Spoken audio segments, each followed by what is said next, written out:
All right, Attorney General Barr's letter to Congress gives us a little bit more insight into the Mueller investigation. So now let's bring in Harvard Law Professor Emeritus Alan Dershowitz to help us break it down. Professor, great to have you with us today.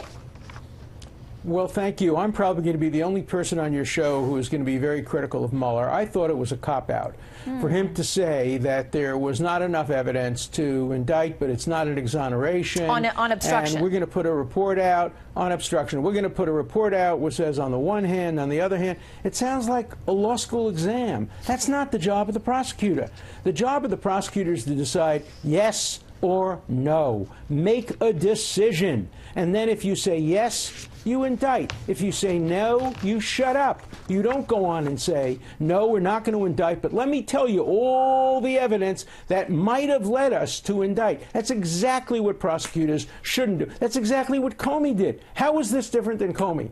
Comey says, I'm not going to indict Hillary Clinton, but let me tell you, it was a close case. She had all of this stuff, and she was extremely careless, and she did terrible things, but we're not going to indict her. That's not what prosecutors do. So I challenge defenders of defenders of Mueller to distinguish what Mueller did in relation to obstruction of justice to what Comey did in relation to her email and why she wasn't indicted on that. I don't see a big difference. Yeah, it's interesting because we knew as soon as we saw this in the letter where the special counsel said, I'm not exonerating, I'm not also convicting or indicting the president or suggesting he committed a crime on this issue of obstruction of justice. So then he left it to the attorney general, who then with the legal team and with Rod Rosenstein and with others came to the conclusion that they did not see a factual basis for finding the president had obstructed justice.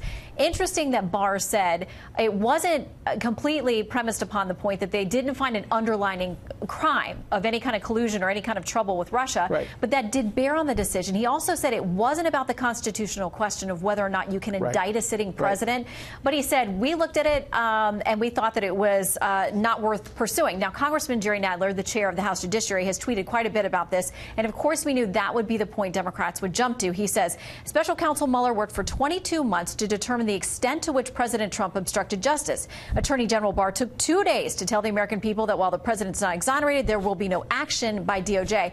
I would argue the letter goes farther than that because it says we didn't find that he actually committed acts that were obstruction of justice. What do you make now of this back and forth that we're going to have over that point? Well, that's exactly what happened with Hillary Clinton. When Comey said not enough evidence to indict, but she was careless, every Republican seized on that. What Nadler said is exactly why the Mueller report shouldn't have said what it said. It should have made its decision. Maybe it should send a confidential letter to the Attorney General saying, look, it was a close case. We had people arguing one way, people arguing the other way. But you don't make that public. That's not what prosecutors do. Let's remember also, prosecutorial reports are inherently one-sided. They don't hear the defense case. They don't cross-examine witnesses. There's no opportunity to hear both sides of the story. So we shouldn't take all that seriously. Any conclusion that is negative about anybody that doesn't result in an indictment. If there's an indictment, at least you have a chance to challenge it and fight back in court. But if they say, oh, you were a bad boy, you almost obstructed justice, how do you fight against that?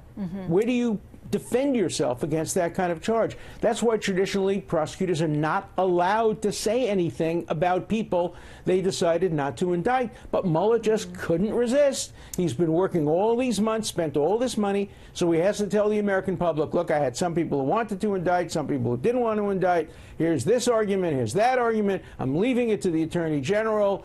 Democrats will take one thing out of it, Republicans will take another thing out of it. That's precisely what prosecutors should not do. Shame on Mueller for not having the guts to come to a decision one way or the other. That's what prosecutors are paid to do.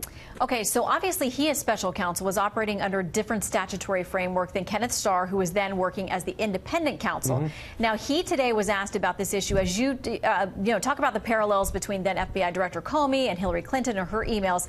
Here's what Ken Starr said about doubling back on that issue. There really needs to be a full airing of all this. I'm not saying criminal charges need to be brought. I'm not saying lock her up. I'm saying let's get to the bottom of all this, because I don't think we did. You know, Professor, he talked about the fact that there were a lot of people who were involved on that end with Hillary Clinton and then with the investigation into President Trump who thought she was going to be the president, and many of them probably never thought their texts would be exposed. They would have to answer questions. Any chance you think there's a revisiting of the charges or the allegations against her? Absolutely not. No, and we should stop weaponizing the criminal justice system. If you don't like Hillary Clinton, you voted against her. She lost the election.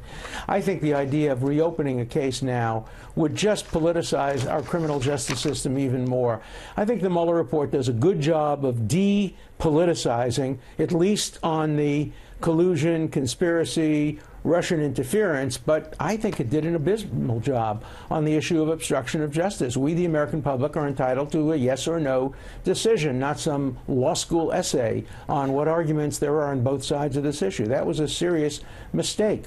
Yeah, I do have, as you say, that flashbacks to law school exams where you do try to cover every potential avenue, cover your bases and cover both sides, multiple sides, just to make sure that you get some credit for your answer in some way. It's much different when you're a special counsel. The letter also does make this reference to other ongoing legal matters. I mean, there are other things that the president, people close to him within his atmosphere, are going to have to think about. It says, separately, I also must identify any information that could impact other ongoing matters, including those that the special counsel has referred to other offices.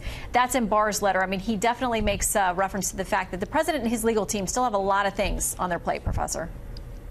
Oh, sure. But I think the reason he said that was to explain why he might not produce everything in the report, because they might be relevant to ongoing investigations. He had to say that, and we all know that there are investigations by the Southern District. But it's important that we did learn there are no sealed indictments, that there's no recommendation in the report for any further indictments. And so this is not what many people feared, just shifting it over to the Southern District and saying, we're not going to indict this guy, but maybe you should. That was done with the Attorney General as far as the obstruction of justice, but he didn't do it with the Southern District. So, look, this is a good day for the president. It's a very, very bad day for CNN. I have to tell you, there should be hanging their head in shame when you think about how many people went out on a limb and predicted there would be indictments for obstruction, there would be indictments for collusion, there would be indictments for this and for that. They made it seem like it was an open and shut case, and they misinformed the American public. And they have to have some public accountability when you say things that turn out not to be true. Look, I've been vindicated. I've been saying this from day one and been criticized and condemned for simply doing a legal analysis that I think any reasonable, objective, nonpartisan lawyer would have done, would have come to the same conclusion I came to, and essentially the conclusion that was come to today by the Attorney General. All right, Professor Alan Dershowitz, always great to have your insights. We appreciate it, sir. Thank you.